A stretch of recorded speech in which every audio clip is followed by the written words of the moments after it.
Bienvenidos al Green Room, yo soy Natasha Gargiulo. Del aclamado escritora Diablo Cody llega LISA FRANKENSTEIN, una película de comedia de terror dirigida por Zelda Williams. La historia trata sobre una adolescente incomprendida y su novio que resulta ser una cadáver. Ambientada en los años 80, esta es una historia que Diablo Cody ha querido hacer desde que ella era niña. I have always been fascinated by the Frankenstein story. You know, when I was growing up in the 80s, there were some sort of modern takes on the Frankenstein story, like Weird Science, but they always seem to be told from the male perspective. You know, what if a man could create, you know, the perfect woman? And I think even as a little girl, I thought to myself, okay, well, what would the female version be? Lisa Swallows is her name, is this girl who isn't heard. She doesn't speak up. She doesn't love herself very much. She doesn't think she matters very much. She's been through a lot of trauma. And she brings this guy from the dead, this Victorian man, who knows how old he is, and is finally heard for the first time. It changes everything about her, the fact that someone listens. I think his inability to speak was what really excited me just technically about playing Creature. And I knew it would be a heavy physical role, so I worked with a mime in Los Angeles for about 3-4 months. I would travel back and forth between Vancouver and LA, and I'd have little periods there. It's great to like hop on a train that is a movie and get to hold hands with your scene partner, like Cole, and we're both along for the ride, and he's totally got my back, and like he makes me feel like everything I do is good, you know?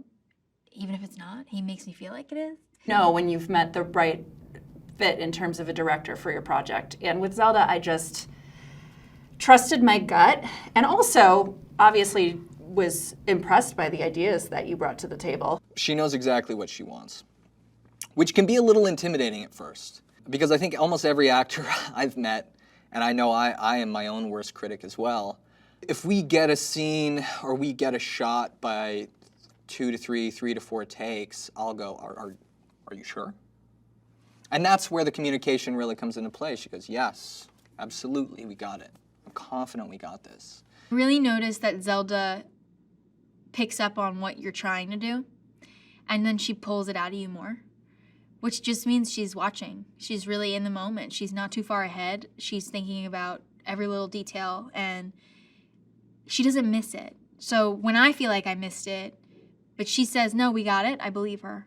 Lisa, in particular, was so specifically a woman that I would have related to at that age range, especially the conversations, because I will say there's so much, you'll read scripts and there's a lot of personality that the actors have to bring to things. Like they kind of have to invent, how do I make a fully realized character out of what otherwise feels very bland? And there's like no blandness in any of the choices of these characters. They're so fully realized on the page. So like actors, I felt like they especially really understood, even going in, the kind of person they were going to be.